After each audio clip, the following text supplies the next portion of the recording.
Francúzština na dovolenku. A1 až B1. Pre začiatočníkov a mierne pokročilých. Vyrobila Audio Academy EU.EU 2024.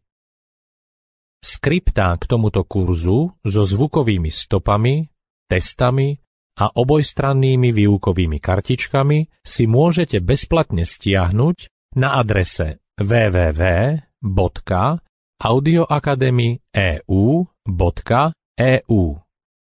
Táto nahrávka je chránená autorskými právami. Želáme vám príjemné počúvanie a učenie. Ahoj, volám sa Peter a na úvod by som vám rád povedal pár slov o tom, ako pracovať s týmto audiokurzom.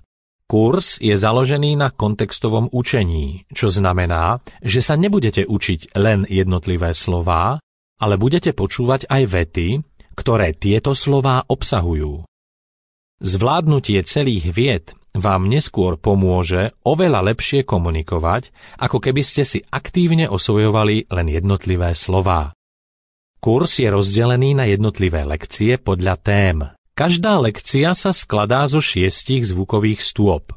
Keď najprv počujete cudzí jazyk a potom slovenčinu, cvičenie sa nazýva Počúvajte. Keď najprv počujete slovenčinu a potom cudzí jazyk, cvičenie sa nazýva Prekladajte.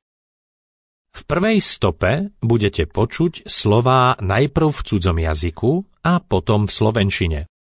V druhej stope ich budete počuť najprv v slovenčine a mali by ste sa ich pokúsiť preložiť skôr, ako ich budete počuť v cudzom jazyku. Slová sú vždy zoradené náhodne. V tretej a štvrtej stope budete počuť slová, po ktorých nasledujú kontextové vety, ktoré tieto slová obsahujú. Slovo a veta s príslušným slovom nasledujú vždy za sebou. V 5. a 6. stope budete počuť iba vety.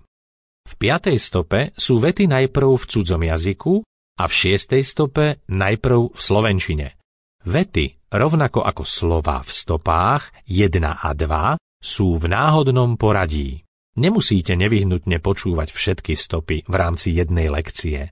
Počúvanie môžete prispôsobiť svojej aktuálnej jazykovej úrovni a tomu, či sa efektívnejšie učíte, keď najprv počujete cudzí jazyk alebo slovenčinu. V každom prípade lekciu zvládnete, ak dokážete preložiť vetu v 6. stope zo slov. Sample complete. Ready to continue?